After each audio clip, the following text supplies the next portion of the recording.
Good morning everyone. कैसे हो सब लोग? अच्छे? ओके। हमारा विषय कौन सा है? हिंदी। हिंदी में हमने पहले हमने क्या देखा था? हमारे लास्ट क्लास में हमने हिंदी में देखे थे स्वर। क्या देखे थे? स्वर। एक बार पहले हम उसे पूरा रिवाइज कर देते हैं। स्वर क्या रहते हैं? वॉवल्स। स्वर क्या रहते हैं? वॉवल्स। एक बार पढ़ लेते हैं कौन से स्वर हैं। अ, आ, ई, उ,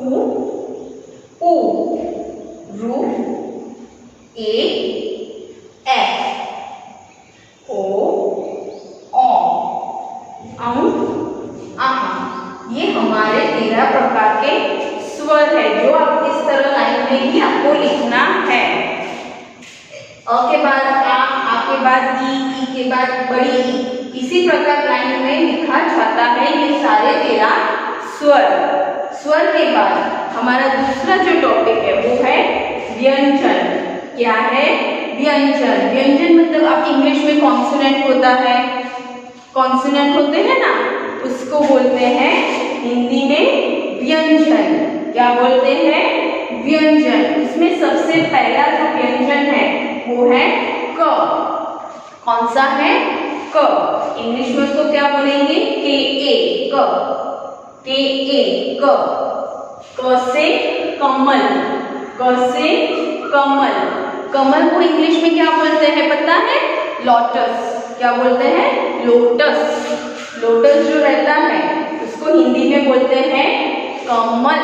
क्या बोलेंगे? कमल।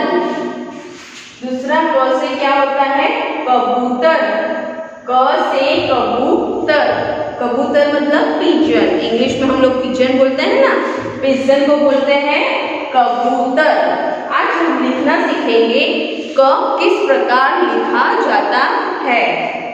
तो सबसे पहला आपको जैसे बताया है, आपके बुक में ऐसी 2 छोटी लाइन है दोनों साइड और बीच में ऐसी बड़ी गैप है, तो आपको कौन सी वर्ड बीच में जो जगह है उसमें आपको लिखना है।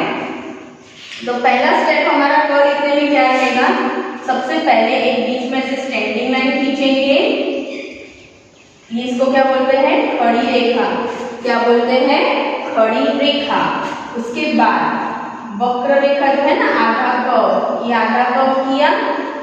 उसके बाद और एक आधा कर्व ऐसे करके ऐसे छोड़ देंगे। ज्वाइन नहीं करना है आपको, यहाँ पे बीच में थोड़ी जगह रखनी है और उसके ऊपर ये बन जाएगी आपकी स्लीपिंग लाइन। आपको करनी है तो ये बन जाएगा हमारा क से कमल। वापस से लिखेंगे स्टैंडिंग लाइन, आधा कर्व और एक आधा कर्व और ऊपर स्लीपिंग लाइन। स्लीपिंग लाइन मतलब सीधी रेखा। तो ये बन जाएगा हमारा क से कमल। वापस से लिखेंगे स्टैंडिंग लाइन, फिर आधा वक्र, आधा सी किया, उसी के साथ दूसरा एक साइड से वापस आधा कर्व करेंगे। यहाँ पे ऐसे छोड़ देंगे, उसको टच नहीं करना है और ऊपर ये सीधी रेखा खींचेंगे स्लीपिंग लाइन। तो ये बन जाएगा हमारा क से कमल, क से कबूतर। इसी प्रकार आपको बोल के लिखना है स्टैंडिंग लाइन, कर्व, आधा कर्व और ये स्लीपिंग लाइन। तो ये बन गया हमारा क से कमल, क से कबूतर। ये हमारा व्यंजन का पहला व्यंजन है। और दूसरा जो है वो है ख। क्या है? ख। इंग्लिश में उसको बोलते हैं KHA, ख। क्या बोलेंगे? KHA, ख। ख से खत, ख से खरगोश। खत को इंग्लिश में क्या बोला जाता है? लेटर। पता है आपके घर से कोई लेटर आता है तो उसको हिंदी में हम बोलते हैं खत। क्या बोलेंगे? खत। और खरगोश, खरगोश को इंग्लिश में बोलते हैं रैबिट। क्या बोलते हैं? रैबिट। तो हम देखेंगे किस प्रकार से हम ख लिखते हैं। सबसे पहले आपको ऐसे कर्व करके सीधी रेखा खींचनी है, स्लिपिंग लाइन करनी है, कर्व किया, उसके बाद ऊपर से ऊपर जाना है और नीचे एक स्टैंडिंग लाइन करनी है। बीच में आपको यहाँ पे जो गैप है यहाँ पे एक छोटा सा ऐसे कर्व बनाना है आपको और ऊपर स्लिपिंग लाइन। तो ये बन गया हमारा ख। ख से खरगोश।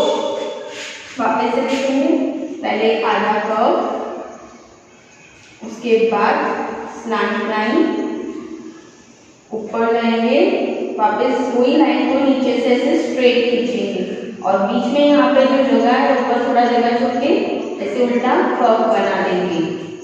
तो ये बन जाएगा हमारा ख। ख से खरगोश।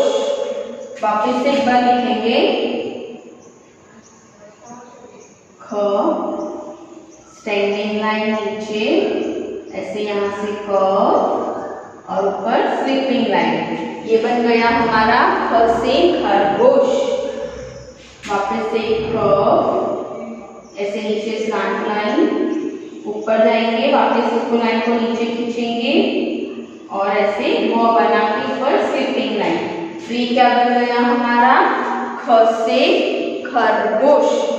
क्या बन गया हमारा ये ख से खरगोश।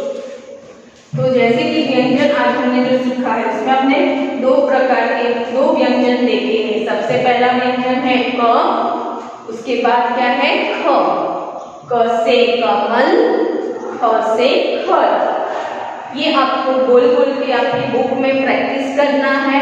उसके बाद हमारे नेक्स्ट क्लास में हम देखेंगे कि इसके आगे कौन से व्यंजन आते हैं। Okay kids, bye, have a nice day.